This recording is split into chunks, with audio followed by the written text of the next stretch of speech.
টুকরা সন্তানকে চোখের সামনে মায়ের সামনে ধরে নিয়ে গিয়ে কিছু আমার মেয়েরে ধরে নিয়ে যেতেছে। আমি বলছি বাবা আমার হাফেজ মেয়ে, পর্দা করে জীবন ভিক্ষা দাও, বাইরে কিভাবে বলো বাইরে নিয়ে যাই, বলে বাইরে বাড়ি থেকে চুপচাপ ওনার রুমে নিচে নিয়ে আজকে প্রাণ পাইলাম না। এই বাংলাদেশটা আশা করি নাই। কুলাঙ্গার মায়ের সামনে দাঁড় করিয়ে এরপরে ধর্ষণ করেছে, এমন নিকৃষ্ট কর্মকাণ্ড আমার বাংলাদেশে চলমান রয়েছে।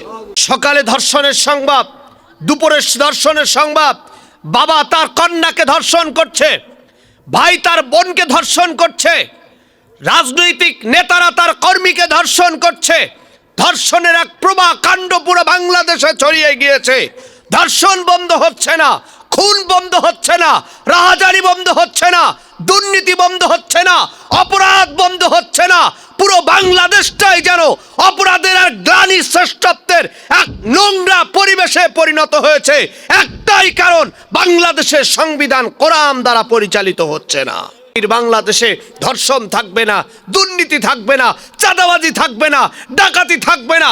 যারা বাংলাদেশকে লক্ষ হাজার কোটি টাকা দুর্নীতি করে সুইস ব্যাংকে লক্ষ হাজার টাকা পাচার করেছে, বাংলাদেশের টাকা চুরি করে যারা বেগম পাড়ায় বাড়ি বানিয়েছে, বাংলাদেশের সম্পদ লুণ্ঠন করে যারা লন্ডনে, আমেরিকায় আর দিল্লিতে হাউস বিল্ডিং তৈরি করেছে, আল্লাহর কসম কোরআন যদি সংসদে আসে এই সুয়োর গুন্ডা বদমাশগুলো বাংলাদেশের টাকাও চুরি করতে পারবে না। এই বাংলাদেশ স্বাধীন হয়েছে 53 বছর। কত বছর বলেন?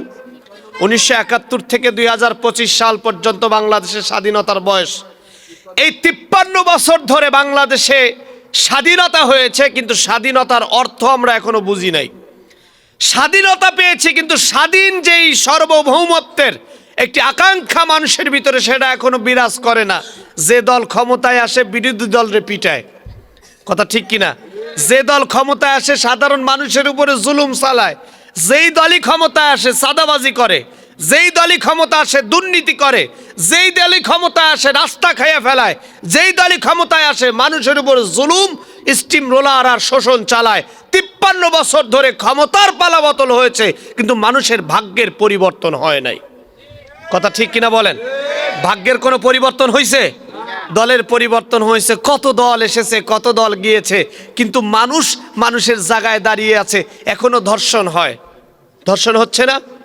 আমি আজকে ফেসবুকে এক ঘটনা দেখে আমার চোখে পানি চলে এসেছে। আমার সারা দিন ঘুম হয় নাই।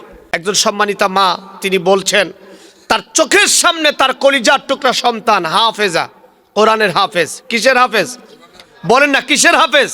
কোরআনের থেকে দামি কেতাব পৃথিবীতে আছে? কোরআন থেকে শ্রেষ্ঠ বই পৃথিবীতে আছে? কোরআন থেকে শ্রেষ্ঠ সংবিধান পৃথিবীতে আছে?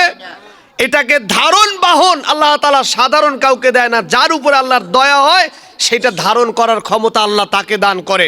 এমন একজন হাফেজা বোনের মা বলছেন তার কলিজার টুকরা সন্তানকে চোখের সামনে মায়ের সামনে ধরে নিয়ে গিয়ে কিছু কুলাঙ্গার মায়ের সামনে দাঁড় করিয়ে এরপরে ধর্ষণ করেছে। এমন নিকৃষ্ট কর্মকাণ্ড আমার বাংলাদেশে চলমান রয়েছে। সকালে ধর্ষণের সংবাদ, দুপুরে ধর্ষণের সংবাদ, বাবা তার কন্যাকে ধর্ষণ করছে, ভাই তার বোনকে ধর্ষণ করছে, রাজনৈতিক নেতারা তার কর্মীকে ধর্ষণ করছে। ধর্ষণের এক প্রবাহ কাণ্ড পুরো বাংলাদেশে ছড়িয়ে গিয়েছে। ধর্ষণ বন্ধ হচ্ছে না, খুন বন্ধ হচ্ছে না, রাহাজানি বন্ধ হচ্ছে না, দুর্নীতি বন্ধ হচ্ছে না, অপরাধ বন্ধ হচ্ছে না। পুরো বাংলাদেশটাই যেন অপরাধের আর গ্লানি শ্রেষ্ঠত্বের এক নোংরা পরিবেশে পরিণত হয়েছে। একটাই কারণ, বাংলাদেশের সংবিধান কোরআন দ্বারা পরিচালিত হচ্ছে না। কি দ্বারা পরিচালিত হচ্ছে না? কোরআন দ্বারা। কোরআন যদি সংসদে আসে, কোরআন যদি সংবিধানে আসে, রাসূলের আদর্শের ভিত্তির উপরে যদি বাংলাদেশ পরিচালিত হয়, আল্লাহর কসম আগামীর বাংলাদেশে ধর্ষণ থাকবে না, দুর্নীতি থাকবে না, চাঁদাবাজি থাকবে না, ডাকাতি থাকবে না। যারা বাংলাদেশকে লক্ষ হাজার কোটি টাকা দুর্নীতি করে সুইস ব্যাংকে লক্ষ হাজার টাকা পাচার করেছে, বাংলাদেশের টাকা চুরি করে যারা বেগম পাড়ায় বাড়ি বানিয়েছে, বাংলাদেশের সম্পদ লুণ্ঠন করে যারা লন্ডনে, আমেরিকায় আর দিল্লিতে হাউস বিল্ডিং তৈরি করেছে, আল্লাহর কসম কোরআন যদি সংসদে আসে এই সুয়োর গুন্ডা বদমাশগুলো বাংলাদেশের টাকাও চুরি করতে পারবে না। এর জন্য আমাদের সর্বপ্রথম সর্বমত সর্বমানসিকতা ঐক্যের মাধ্যমে আনতে হবে কোরআনের পক্ষে। কিসের পক্ষে বলেন না, কিসের পক্ষে? আমরা যে যে দলের হই, যে যে মতের হই না কেন, আমাদের টার্গেট থাকতে হবে কোরআন আছে যেখানে আমরা আছি। কথা ঠিক কিনা বলেন? কোরআন আছে যেখানে আমরা আছি, কোরআনের আইন আছে যেখানে আমরা আছি। রাজি আছি তো ইনশাআল্লাহ?